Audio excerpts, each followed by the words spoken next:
What's going on, everybody? Welcome to another episode of NBA Best Bets here for the Cowbell Kingdom Basketball Zone YouTube channel. I'm your host, Vince Miracle. You guys can follow me on all social media platforms of @VMCenter. And guys, we're looking good. We're here in 2022.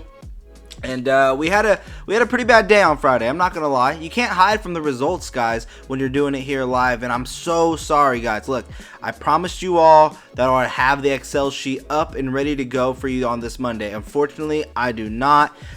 Just crazy things happened over the weekend. You know what I mean? I got a hooping session in. I also had to work a little bit of overtime for my main gig. So I had to put in that work. I had to put in that time. But guess what? I'm here. I'm back. I'm live in action, and we will be having that Excel sheet probably somewhere here on this screen, especially when you see like the NBA Best Bets logo around it and everything like that. So we are going to be having big things coming here on this show, and I hope you guys are here for the entire fun ride. Now, if you guys don't know, this show is sponsored to you by FanDuel.com. That's right, guys. FanDuel.com. Whether you're making DFS lineups or if you're using the sportsbook, be sure to go to FanDuel.com and use promo code Kings Court when signing up. That's right, guys. Use the promo code to my podcast, Kings Court, and they will match up to $500 of your very first deposit. Now, look, guys, we have quite a few games on the slate today. Nothing too crazy, nothing too major, but the big thing is that we need to have a bounce back day, and that's what's important to me, is to have a bounce back day so that we're here and we are ready to roll for this season. So let's go ahead and tip this thing off with the first game of the night, where you have the Utah Jazz on the road against the Detroit Pistons, who just made news over this weekend as they traded for sensation Bol Bol. Yes, that's right, guys. The Detroit Pistons have acquired center, forward, however you want to call him, Bol Bol from the Denver Nuggets. However, I don't know if he's going to get any minutes, so I don't know if I would throw him in any lineup per se on FanDuel, but I thought that was pretty interesting. I think it's a good move. I think it's a nice fresh start for that guy. But the Pistons are at home, 11.5-point underdogs. The Utah Jazz will be without Rudy Gobert, and without Rudy Gay, but they should have Donovan Mitchell, Jordan Clarkson, Bojan Bogdanovic, and Royce O'Neal in action. So their main cast will be in full effect. Obviously, Hassan Whiteside being such a huge play at 5,300 for the FanDuel team. Now, look, this game is very hard to judge because I do believe 11.5 is a lot of points. However, with Donovan Mitchell in action and with the Detroit Pistons really struggling, and I believe Cade's starting to hit that wall, and I know he missed the beginning of the season, so maybe his legs shouldn't be as tired as they really are, but they are. It seems like he's starting to hit a wall. It seems like defenses are really starting to figure him out, especially with no help from a Jeremy Grant anymore, and Diallo kind of falling off his slump, and Sadiq Bey being just such an up and down shooter / scorer. I really think that the Jazz are able to cover this. So here at a minus 11.5, we are going to take the Jazz here for one whole unit, and a lot of people are running with that here, as 73% of bettors are doing that as well.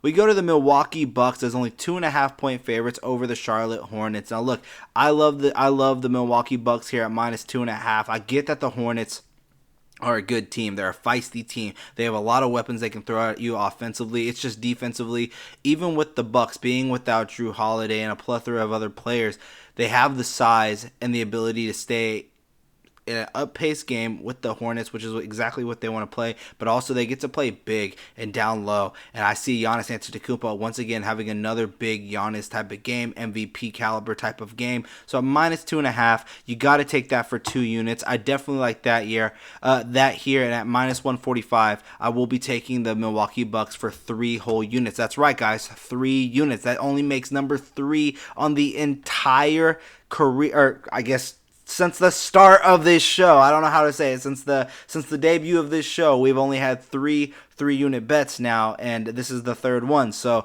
minus 145, Milwaukee Bucks for 3 units. Next up, we have the Indiana Pacers as +1 240 underdogs, +7.5 against the Boston Celtics. And look, guys, Malcolm Brogdon is questionable in this game. There's no real word on if he is going to play, but I think that the Pacers, even though they are struggling, even though they have not played up to the expectations of most, including myself, I do believe that they should be playing better than what they have been this season.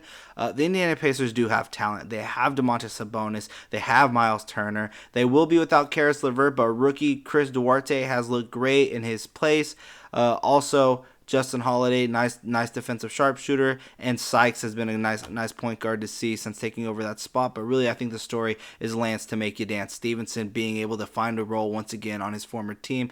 I think you take plus 7.5 here. I'm going to take that for one whole unit. Plus 7.5 for the Indiana Pacers, especially since they may be getting Malcolm Brogdon back. Next up, you have the San Antonio Spurs as plus 6.5 point underdogs to the New York Knicks. Now, the Spurs are also without a plethora of players like Keldon Johnson, Derek White, and I believe also Doug McDermott. I'm sorry, my notes here are kind of like lagging. But the San Antonio Spurs do still have a really good team. I mean, look at DeJounte Murray and how capable he was of being able to score against the team across the bridge and the Brooklyn Nets. However, I do think the Knicks have a better defense than the Brooklyn Nets do. And I've teeter-tottered on this quite a bit, but I am going to ride with the 6.5 point favorite Knicks for just one unit. So we're going to take the Knicks minus 6.5 for one whole unit. It looks like the money is actually going on the opposite side. You have 61% of bettors betting on the San Antonio Spurs at plus 6.5. So there you go with that. I am against the grain there. Next up, you have the Philadelphia 76ers on the road against the Houston Rockets. The Sixers are 10.5 point favorites. I love them here. Again, I'm taking minus 10.5 for the Sixers over this poor Rockets team at minus 10.5. And I'm sure a lot of bettors are betting that with me as well. That's right, 84% of bettors are riding that wave as well. The Brooklyn Nets is only 8.5 point favorites over this Portland Trailblazers team is a huge steal to me. I think the Nets are just way too talented. They have Kyrie Irving, and the Blazers just have nobody. So to get them under double digits is a big deal for me. I'm taking this for two whole units at minus 8.5. And last up, we have the Cleveland Cavaliers coming here to Sacramento to face off against the Kings. The Kings are 5.5 point underdogs heading into this game. The Kings have just played poor, man, and it's very hard to watch this team, especially seeing what happened to them just last night on Football Sunday. I hope you guys had a great one, but just not even playing up to the level of the team that they're facing, right? It's pretty devastating to watch the Kings right now. It's pretty depressing to watch the Kings right now, but at plus 5.5 as the home team coming off a huge loss like that on the second night of a back-to-back, I get that the Cavs should be favorited with that size.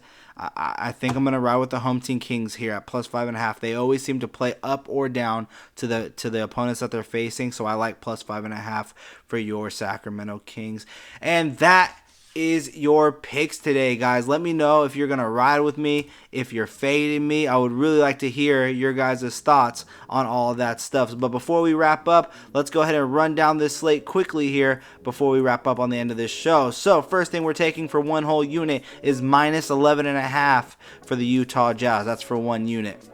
We're doing the double dip on game 2 as we're taking the Milwaukee Bucks as minus 2.5 for 2 units, and we're taking that 3 unit special and we're jumping it in at minus 145 money line also for the Milwaukee Bucks. We're taking the road Pacers as plus 7.5 point underdogs for one whole unit. We're rolling with the Knickerbockers in New York, minus 6.5 for the Knicks. We're taking that for one whole unit.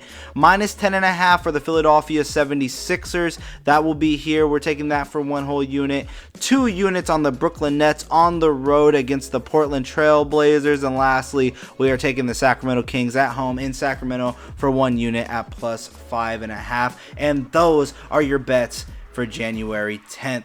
2022. I want to thank you guys all for watching this show and tuning in with me. Again, my name is Vincent Miracle. You guys can follow me on all social media platforms of @VMCenter. If you guys are going to want to start seeing my picks and start seeing my tickets, don't worry, that is also coming here soon. I'm hoping to have that up and going probably like at the end of this month, right before the end of this month. That's going to be a subscription based thing where you guys are going to be able to see my tickets, see my parlays, see my round robins, everything like that. That will be able to be there for you. Let me know if you're riding with me, fading me, down in the description below. Be sure to follow this YouTube channel. That's right, follow this YouTube channel. Hit that subscribe button if you haven't done so already. Hit that bell button right there. Go ahead and tap that thing so you're the first one here to this video.